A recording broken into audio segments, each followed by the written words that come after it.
शांति। आज की मुरली स्टोरी है अल्लाह अवलदीन और जादू का चिराग, जो बहुत ही इंटरेस्टिंग है। एक बार की बात है, अवलदीन और उसकी माँ बहुत निर्धन थे।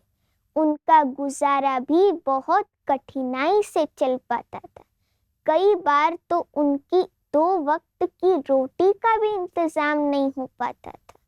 एक दिन अवलदीन काम ढूंढता ढूंढता निकल रहा था, लेकिन शाम तक उसको कोई काम नहीं मिला। फिर जब वो अपने घर पहुंचा तो उसकी माँ ने कहा, बेटा अवलदीन, घर में केवल थोड़ा सा ही खाना बचा है, इसमें हम लोगों का क्या होगा थोड़े से खाने में। तो दोनों चिंता में पड़ गए। अगर कल भी काम नहीं मिला तो हमारा गुजारा कैसे होगा। तभी उनको दरवाजा खटखटाने की आवाज आई। उन्होंने सोचा कहीं कोई अतिथि ना हो, नहीं तो हम उसका सत्कार कैसे करेंगे। फिर जैसे ही अवलदीन ने दरवाजा खोला तो उसने एक वृद्ध व्यक्ति को खड़ा पाया। उस वृद्ध व्यक्ति ने पूछा, क्या ये मुस्तफा दर्जी का घर है? तो अवलदीन ने कहा, हाँ, ये मुस्तफा दर्जी मेरे पिताजी का घर है, बताइए। तो उसने कहा, मैं तुम्हारे पिता का भाई हूँ। कुछ साल पहले मैं विदेश चला गया था और मैं बहुत धन कमा के आया हूँ। क्या यहाँ तुम्हारे पिताजी हैं? मुझे उनसे कुछ बात करनी है। तो अवलदीन की माँ ने कहा, नहीं, वो यहाँ नहीं है। कुछ साल पहले उनकी मौत हो गई और यही एक बेटा अवलदीन है। घर का गुजारा बहुत मुश्किल से चल पाता है। फिर मुस्तफा के भाई ने कहा, कोई बात नहीं, मैं विदेश से बहुत धन कमा के आया हूँ, आप लोगों को कोई परेशानी नहीं होगी। फिर उसने अवलदीन को थोड़ा धन दिया और कहा, जाओ बेटा, बाजार से खाना लेके आओ और पेट भर के खाना खाओ। तो उस रात सभी ने पेट भर के खाना खाया और उस वृद्ध व्यक्ति ने अवलदीन की माँ से कहा कि कल सुबह मैं अवलदीन को किसी काम से ले जाऊंगा। हाँ, मैं सायंकाल तक लौट के आ जाऊंगा। तो उसकी माँ ने कहा, ठीक है। फिर दूसरे दिन वो कोई मुस्तफा दर्जी का भाई नहीं था, वो एक जादूगर था। तो वो अवलदीन को लेकर एक बड़ी सी गुफा में ले गया, जिसका दरवाजा भारी पत्थर से बंद था। दोनों ने पत्थर को बहुत मुश्किल से खिसकाया। फिर मुस्तफा दर्जी के भाई ने कहा, जाओ अवलदीन, अंदर जाओ, वहां पे एक धूल से लिपटा हुआ दीपक पड़ा होगा, उसे उठा लेना, वो तुम्हारे लिए बहुत कीमती है। तो अवलदीन गुफा के अंदर गया। उस गुफा के अंदर जैसे ही अवलदीन घुसा तो उसकी आंखें चौंधी आ गईं।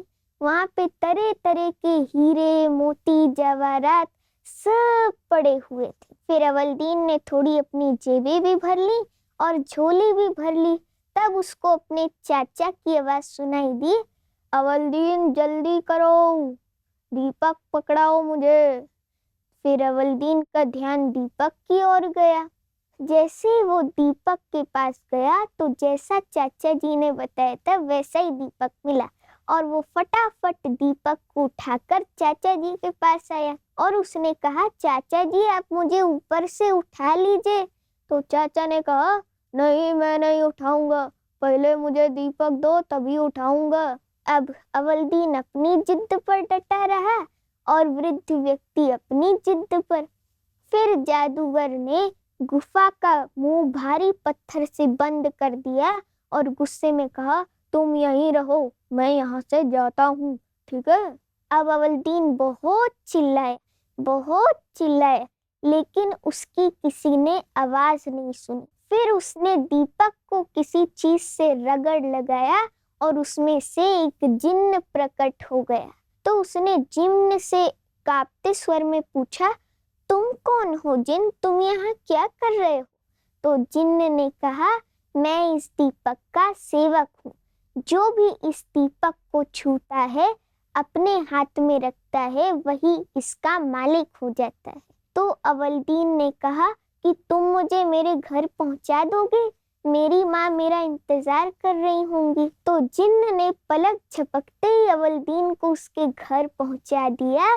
फिर अवलदीन ने जिन्न से एक बहुत बड़ा महल बनवाया और अपनी माँ के साथ सुख से जीवन जीने लगा। स्टोरी का आध्यात्मिक भाव है, अल्लाह माना शिव पिता परमात्मा और अवलदीन माना आदि सनातन देवी देवता धर्म। जैसे इस कहानी में दिखाते हैं कि ठगा करने से अवलदीन को राजाई मिली, ऐसे ही जब हम शिव पिता परमात्मा की याद में निरंतर रहते हैं तो शिव बाबा हमें सेकंड में ही वैकुंठ का मालिक बना देते हैं। अच्छा, ओम शांति।